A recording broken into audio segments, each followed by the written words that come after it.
Kalimutan mo na ako, Dexter. Hindi tayo pwede. Sinara ni Megan ang gate at iniwan akong nakatulala. Hindi ko na maintindihan yung nangyayari. Ginawa ko naman lahat para sa pagmamahalan namin. Pero kulang pa rin ba? Iniwan ako ni Megan ng walang pag-aalinlangan.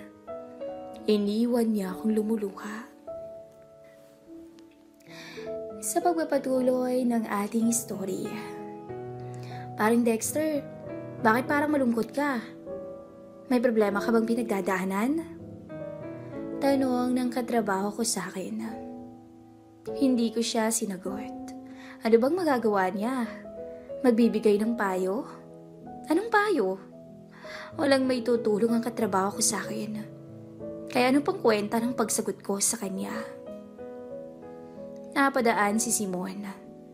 Nitingin ay hindi niya magawa. Para kung biglang naglaho sa radar niya. Anong nangyayari? Totoo ba ang kutob kong si Simon ang lalaki sa buhay ng misis ko? Hindi ko ma-imagine. Napapatol si misis kay Simon. Kabaligtaran ko si Simon. Ang pagkatao kong dahilan kung bakit kami nagkatuluyan ni misis. Masyadong malinis para sa mga mata ko ang asawa ko. Para gawin ang iniisip ko at ang kinakatakutan ko. Pero sadya lang sigurong marumi akong mag-isip.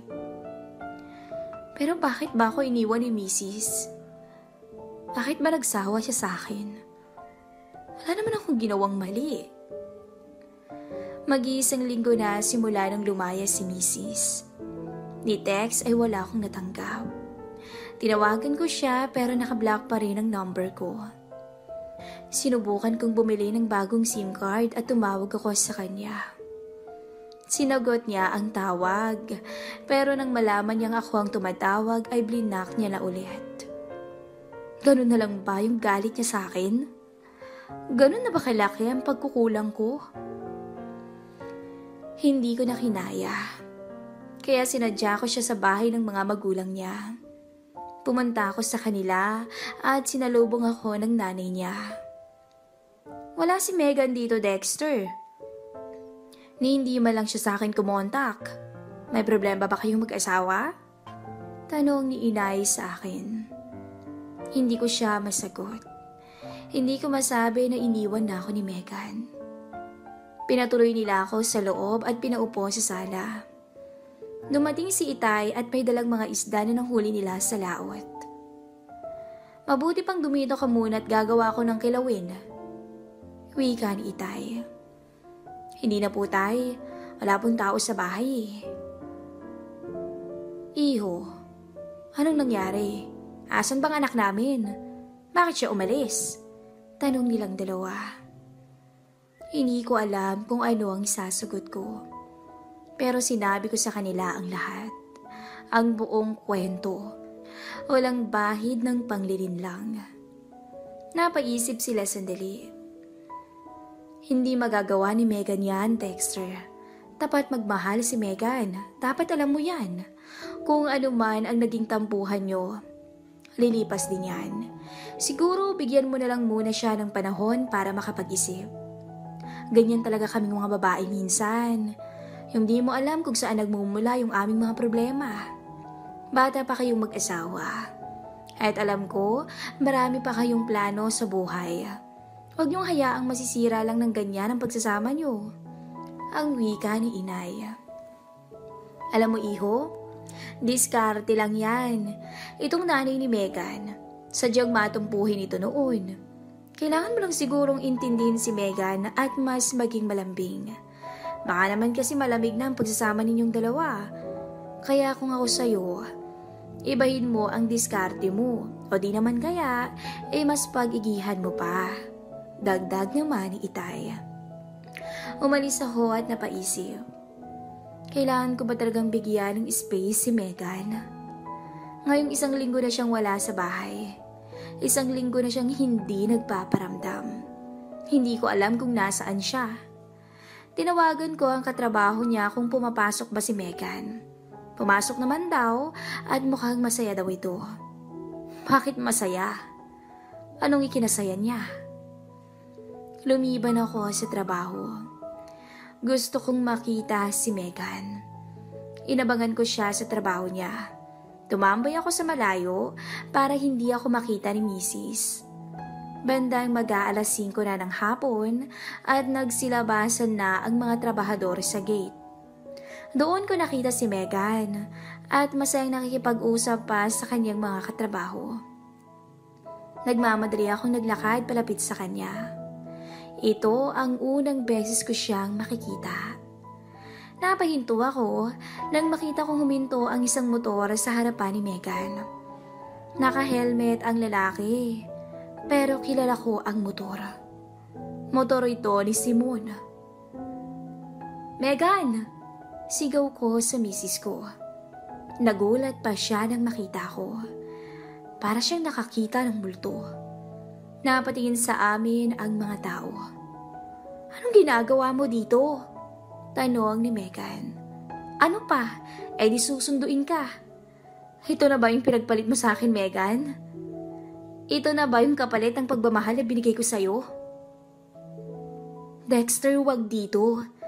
Nakakahiya." Sumakay si Megan sa motor. Lumapit ako at hinila ko siya. "Ano ba? Bitawan mo nga ako." Pumalag si Megan sa akin nang mapilitan siyang bumaba. Bumaba din ng motor ang lalaki at inalis ang helmet nito. Si Simon nga. Nagkatinginan kami ni Simon. "Pre, huwag ka dito mag-iskandalo. Hindi mo ba nakikitang napapahiya si Megan dahil sa'yo?" "Hayop ka, Simon. Nagtiwala ako sa'yo. Ahas ka, pati asawa ko aagawin mong animal ka." "Teka, hinay-hinay ka sa mga paratang mo, Dexter. Baka nakakalimutan mong pulis ang kausap mo.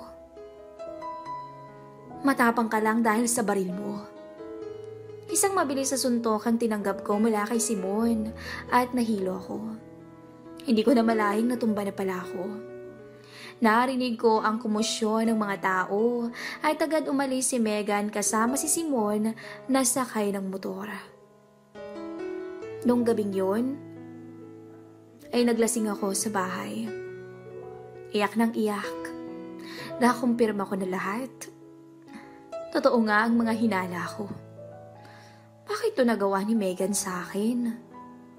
Bakit niya ako nagawang ipagpalit sa isang hambog at walang kwentang lalaki?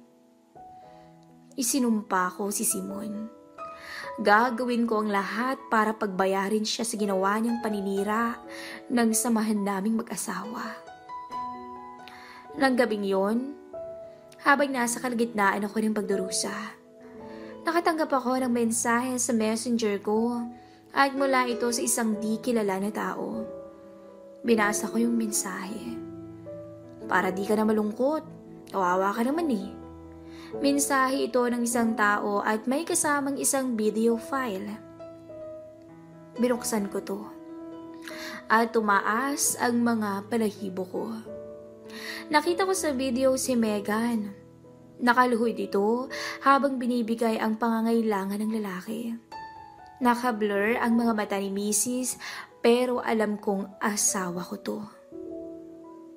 "Tuloy mo lang yan para lumaki kang malusog."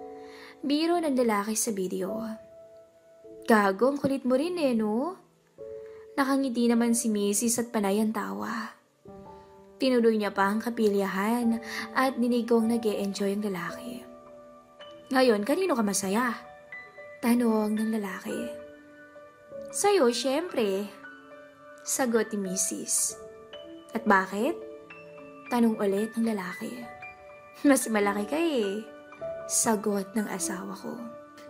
Tumawa lang ang lalaki at sinunggaban sa labi ang misis ko. Naka-blur din ang mga mata ng lalaki pero halatang si Simon ito. Hindi ko kaya ang video at pinost ko na ito kaagad. Alam kong si Simon ang sender. Nag-message ito ulit. "Nag-enjoy ka ba? Yan kasi. Masyado kang mabagal." Ang mga babaeng ganito, dapat madalas pinapasaya. Hindi mo alam gaano kahilig si Megan. Ito, tignan mo pa. Nagpadala pa ulit ito ng mga pictures. Pictures ng larawan ni Mrs. at ilang mga kahiyupan na ginawa nila. Hindi ko alam kung saan pero mukhang nag-hotel ang mga ito. Magbabayad ka, Simon. Magbabayad ka sa ginawa mo. Reply ko sa kanya. Sure ka si Simon ang kausap mo? Ayusin mo pananalita mo. Hindi mo kilalang binabangga mo. Pagbabanta nito. Nag-send ito ulit at video na naman. Isang video na halos mawala na sa katinoan si Mrs. habang inaalay ng sarili sa ibang lalaki. Pamilyar ka ba sa kama na yan? Tanong niya. Tiningnan ko ng maigi. Kama ito sa kwarto namin. Ang mismong hinihigaan ko ngayon. Mga hayop. Sa mismong bahay ko pa ginawa nilang kahayupan nila. Parang literal na kumulo yung dugo ko sa sobrang galit. In-off ko na lang yung cellphone. Hindi ko na kaya yung mga natutuklasan ko. Nakatulog ako sa kalasingan. Umabsent ako sa trabaho. Hindi ko kayang pumasok. Masyadong masakit yung nangyari sa akin. Tinignan ko ang cellphone ko at marami pang mensahe si Simon sa akin. Hindi ko to binuksan. Hindi ko kaya. Bumili ako ng bagong SIM card. Kailangang malaman ni Mrs. ang gagawin ko.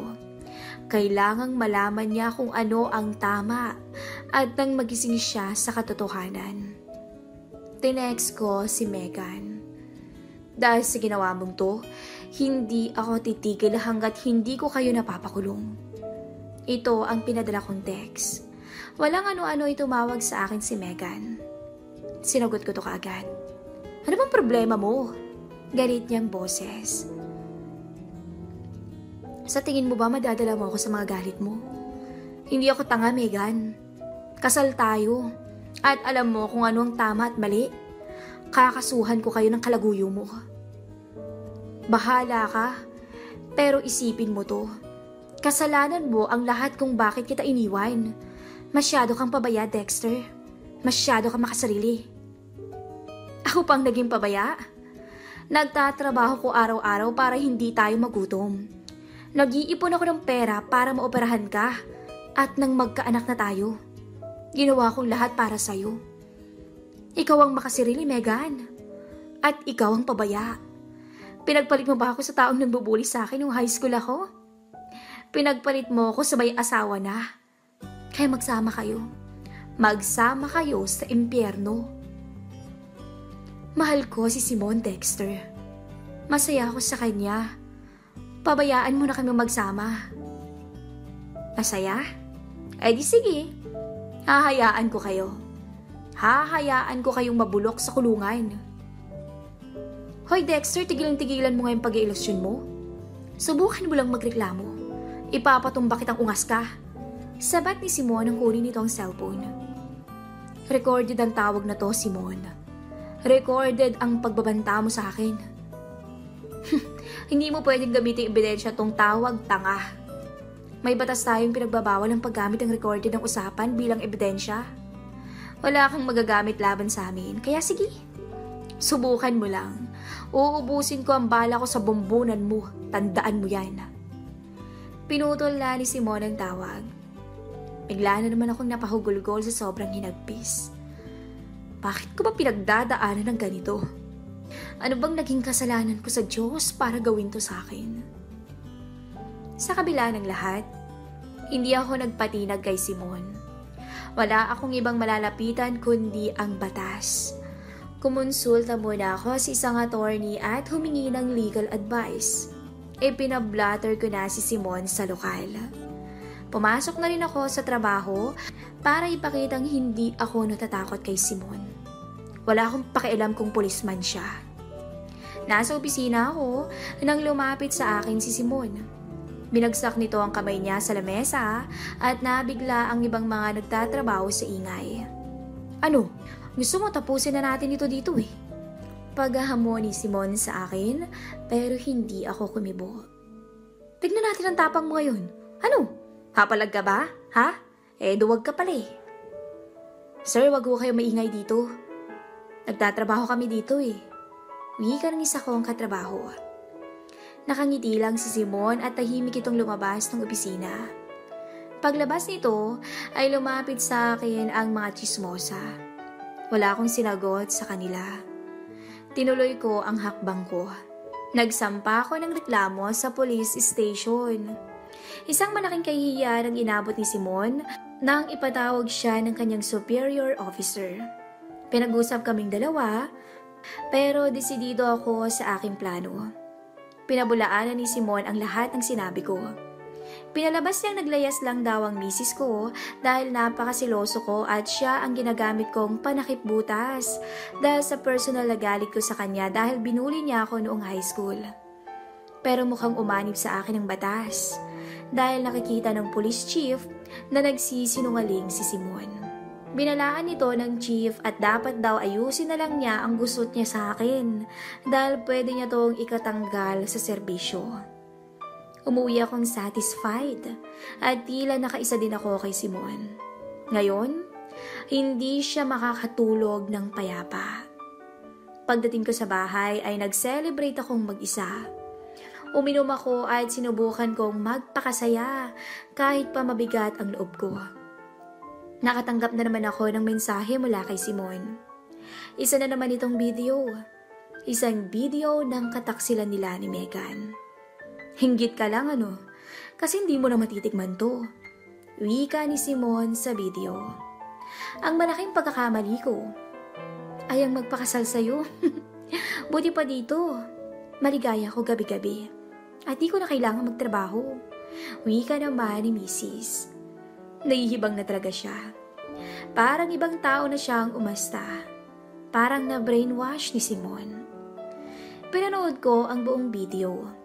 Magkahalong selos at galit ang nagahari sa puso ko. Pagbabayarin ko silang dalawa. Pagbabayarin ko sila. Binla ko na si Simon nang hindi niya na ako magulo pa. Nagpahinga na lang ako dahil mabigat na ang pakiramdam ko. Bigla akong nagising sa amoy ng usok. Umiikot pa ang pakiramdam ko at sobrang init. Pagdilat ko ng mga mata ko ay nagimpal ako nang makita kong pinapalibutan na ako ng apoy. Saklolo, sunog! Panay ang sigaw ko, pero walang nakakarinig sa akin. Gumapang ako palabas ng kwarto. Nabuksan ko ang pinto at kumalat na talaga ang apoy. Ang tama ng alak sa katawan ko ay tila nawala sa pagpapanik ko. Nagmamadali akong lumabas ng bahay at nang makalabas na ako ay nakita ko ang dami ng mga tao. Tinulungan ako ng taong bayan. Inalayo sa nasusunog kong bahay. Pinanood ko kung paano tinupok ng apoy ang bahay ko. At wala na akong nagawa dahil dito. Napaluhod na lang ako sa problema. Ang pinundar namin ni Mrs. ay nabura ng apoy ng ganun-ganun lang. Ano bang nangyayari sa buhay ko? Nasabi ko na lang sa sarili ko. Abangan ang susunod na kabanata. Umpisa na po natin ang ating kwentuhan. Han, galit ka ba? I'm sorry, okay? Hindi na mauulit. Hindi na talaga mauulit. Masyado kang nag-enjoy sa lakad mo. Nakalimutan mo na yatang may asawa ka ng tao. Sagot ko sa misis ko. Ha? Anong ibig mong sabihin? Tanong niya. Tinignan ko siya sa mukha. Anong ibig kong sabihin? Yung marka mo sa leeg mo. Anong ibig sabihin yan? Tanong ko. Nagulat si Megan at hinawakan niya ang kanyang leeg. Humarap ito sa salamin para tignan ito. Naku, Han, kung ano-ano naman ang pumapasok sa utak mo eh. Wala ito. Dare lang yan ng mga kasama ko. Katuwaan lang. Tsaka babae yung gumawa niyan, hindi lalaki, no? Tingnan mo nga yung lipstick ko. Nilapit ito ni Megan sa akin. Tinignan ko to ng maigi at may bahid nga ng lipstick ang marka. Hindi na ako nakipagdiskusyon pa, pero hindi pa rin mawala sa aking isipan ang pangamba. Pagbalik ko sa trabaho ay tila normal ang lahat. Iisa lang ang napansin kong kakaiba. Ni minsan ay hindi na ako kinausap ni Simon. Nakikita ko siya pero ngumingiti lang ito tapos aalis na kaagad. Hindi ko sure kung busy ba siya o iniiwasan lang ako. Hinayaan ko na lang din dahil sino ba naman siya para pag-aksayan ko ng oras, hindi ba? Ano bang paki ko sa kanya? Hindi ko naman siya crush. Isang araw, napadaan ako sa tinatambayan ng mga pulis na kaibigan ni Simon. Malapit sa kanila ang water dispenser at tumigib ako ng 1 litro. Naririnig ko ang usapan nila pero nagpapanggap lang akong walang pakialam. Langyang Simon yan? Nakailan pa siya last time? Tanong ng isang pulis. Naka-4 siguro. 4 na rounds. Tawanan nila. Kala ko hindi niya tataluhin eh. Di ba may asawa na yung chicks? Sagot naman ng isa. Alam mo namang walang paki yun kung may asawa o boyfriend, di ba? Basta bibigay, pagbibigyan nun. Mukha namang palaban yung babae. Dikit ang dikit. Kala mo bagong kasal. Halatang nag-enjoy din siyang magpahalik sa leeg eh. Matapos siyang sunggaban sa labi. Sabay nagtawanan muli sila. Napansin kong tumahimik sila bigla nang mapansin ako. Ang weird. Alam kong nakatitig sila sa akin pero wala akong lakas ng loob na tignan sila. Umalis na lang ako kaagad. Mukhang may bagong chick si Simon, kaya siguro hindi na lumalapit sa akin. Pero bigla akong kinatuban ulit. Bigla akong nabahala. Bakit parang kumukonekta ang lahat? Bakit parang sumasakto ito sa nangyari kay Mrs.? Huwag naman sana. Please lang. Araw ng Huwebes. At umaga pa lang ay nag-aayos na ako ng mga gamit na dadalhin ko. Lumapit sa akin si Mrs. habang hawak ang cellphone niya. Han, may lakad ulit kami ng tropa mamayang gabi ha. Promise, hindi na talaga mauulit yung nauna. Ang sabi nito. Bigla akong nairita. Umagang-umaga nababwisit ako kaagad. Nakangiti pa siya, nakala mo walang problema. Hindi ba siya marunong makiramdam? Han, please lang. Huwag ka nang maggagala. May asawa ka na at hindi rin maganda sa health mo yung mag-iinom. Sagot ko. Sandali lang naman, Han. Minsan lang naman, di ba? Sagot niya. Huwag na muna, Han. Mas mabuti pang dito na lang tayo sa bahay. Pwede tayong manood ng palabas. Or kung gusto mo, tayo na lang ang lalabas mamaya. Susunduin kita sa trabaho mo. Nag-roll ang mga mata ni Megan. Akala mo nababato yan sa sinabi ko. Tumalikod lang siya at para ba akong sinampal ng kahihiyan. Gusto kong sigawan siya pero pinigilan ko ang sarili ko. Ayokong makipag-away. Hindi kami nagkibuan hanggang makarating ako ng bayan. Tinuon ko ang atensyon ko sa trabaho.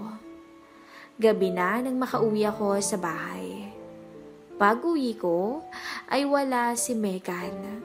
Naisip kong baka pauwi pa lang yun. Ako na lang muna ang nagsaing at nagluto ng ulam. Bandang 8:00 na ng gabi ay hindi pa rin nagpapakita si Megan. Tinext ko siya pero hindi sumagot. Tinawagan ko na lang ito pero nagre-ring lang ang cellphone. Kinakabahan na ako. Mabuti na lamang at may numero ako ng isang kasamahan niya sa trabaho. Kaya tinawagan ko ito. Hello, Mare. Pasensya na sa istorbo ha. Oh, Dexter, anong atin? Mare, nakita mo ba si Mrs. kanina? Wala pa kasi sa bahay eh. Si Megan? Ang alam ko, hindi pumasok yun eh. Nag-message sa manager namin na di raw maganda yung pakiramdam niya. Nako Dexter, ano pala nangyayari sa kanya? Madalas kasing lumiban na sa trabaho si Megan eh. Minsan naman kapag uuwi siya, may sumusundo sa kanyang nakamotora.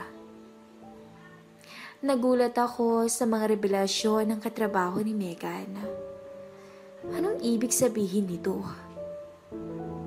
Nagtataksil na ba si Megan sa akin? Ganun ba? Sige Mare, salamat ha. Susubukan ko ulit tawagan si Megan. Sagot ko. Sige pare, ingat ka. Napabuntong hininga ko. Tinawagan ko ulit si Mrs. at talagang nagri-ring lang. Tinext ko siya. Megan, ano bang problema mo? Hasaan ka ba? Hindi ka raw pumasok sa trabaho at madalas na pala ang pag-absent mo. Ano bang nangyayari sa'yo? Sagutin mo ang tawag ko at kailangan nating mag-usap. Ito ang text ko sa kanya. Pinagpaliban ko lang muna ang isa ko pang natuklasan dahil wala akong ebidensya.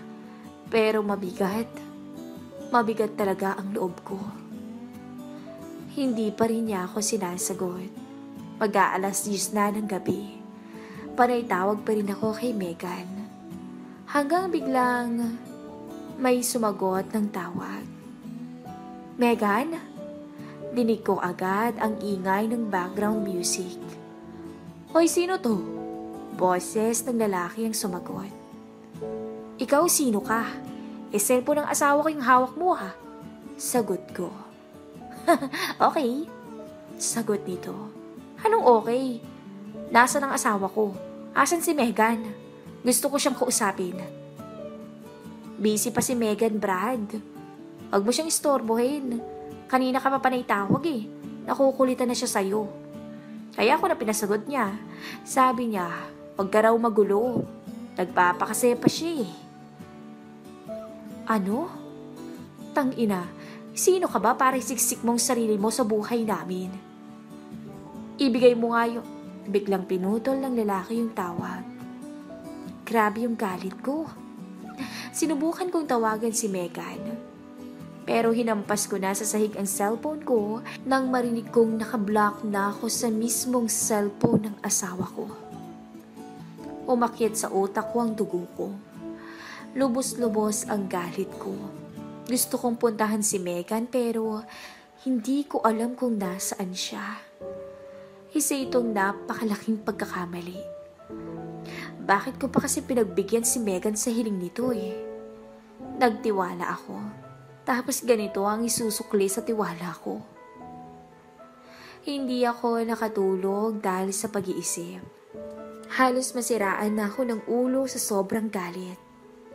3:00 ng madaling araw at nakarinig ako ng motor na huminto sa labas ng bahay at ang mga tawa ni Megan.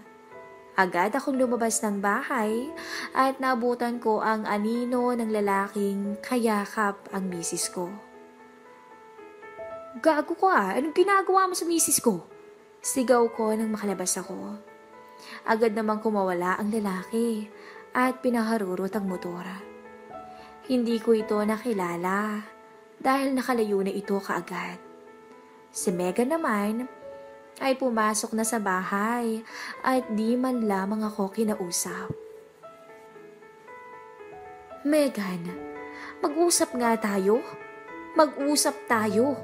Hinablot ko ang braso niya. Ano ba?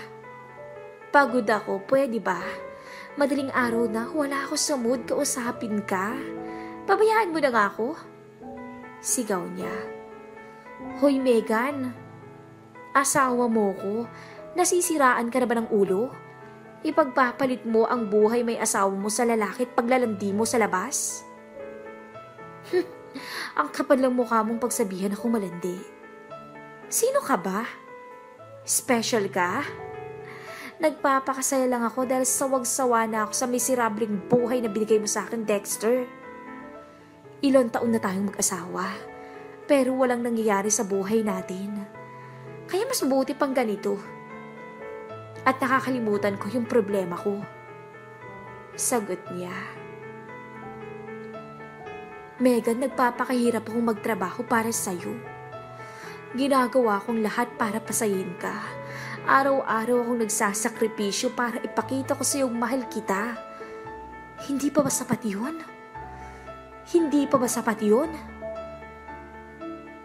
I'm sorry, Dexter. Pero ayoko na. Sawa na ako. Biglang lumabas ng bahay si Megan. At sinundan ko to. Megan, sandali. Huwag mo akong iwan. Niyakap siya pero pumalag siya. Bitawan mo nga ako. Ano ba? Megan, huwag ka namang ganyan. Huwag mo akong iwan. Umiiyak na ako sa pakiusap kay Megan. Sadyang malakas ang desisyon niya at kumawala siya sa akin. Kalimutan mo na ako, Dexter. Hindi tayo pwede. Sinara ni Megan ang gate at iniwan akong nakatulala. Hindi ko na maintindihan ang nangyayari. Ginawa ko naman lahat para sa pagmamahalan namin. Pero kulang pa rin ba? Iniwan ako ni Megan ng walang pag-aalinlangan. Iniwan akong lumuluha ng taong mahal ko. Abangan ang susunod na kabanata